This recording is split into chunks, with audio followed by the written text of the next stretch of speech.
गांव में एक सुनसान वीरान हवेली थी जहां कोई जाने की हिम्मत नहीं करता था। लेकिन एक दिन मासूम राजू अपने दोस्तों के साथ खेलते खेलते उसी हवेली में घुस गया।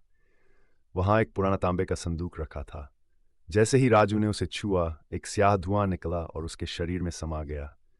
अगले दिन से राजू का व्यवहार बदलने लगा। वह शांत बच्चा अब गुस्सैल हो गया। उसकी आंखें रात में चमकती थीं और वह अजीब सी आवाजों में बड़बड़ाता था।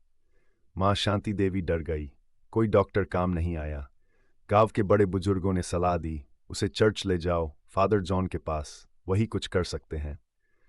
शांति देवी ने रोते हुए राजू को चर्च पहुंचाया।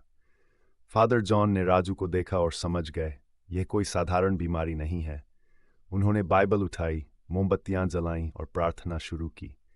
जैसे ही प्रार्थना तेज हुई, राजू चीखने लगा। उसकी आवाज एक जैसे ही प्रार्थना तेज हुई राजू चीखने लगा। उसकी आवाज एक बूढ़े आदमी की तरह भारी और डरावनी हो गई। मैं इसे नहीं छोड़ूंगा, यह शरीर अब मेरा है, राजू ने अत्यंत दबाव और हिम्मत के साथ कहा। फादर जॉन ने पवित्र जल से क्रॉस बनाया और राजू के माथे पर छिड़का।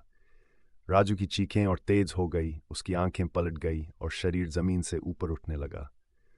ईश्वर के नाम पर इस बच्चे को छोड़ दो, यह शरीर तुम्हारा नहीं, फादर जॉन ने कमांडिंग और दृढ़ता से कहा। जिन ने चीखा, मैं 300 साल से बंद था, मुझे आज़ादी चाहिए। जिन ने निराश और गुस्से में कहा। फादर जॉन ने बाइबल खोली और एक खास मंत्र पढ़ा, एक्सोर्सिज्मस ते ओमनिस इमुंडे स्पिरिटस। फादर जॉन ने अधिकारपूर्ण और शक्तिशाली स्वर में कहा। एक जोरदार धमाका हुआ, हवा तेज चलने लगी। राजू जमीन पर गिर पड़ा। उसका शरीर ठंडा था लेकिन धड़कनें थीं। राजू धीरे धीरे होश। भाग दौड़। मुक्ति। राजू धीरे धीरे होश में आया। उसकी आंखों में फिर से मासूमियत थी। माँ, मैं कहाँ हूँ? राजू ने उलझन में पूछा। शांति देवी ने उसे सीने से लगा लिया और रो पड़ी। ईश्वर की कृपा से तुम्हारा बेटा अब सुरक्षित है, फादर जॉन ने राहत की सांस लेते हुए कहा।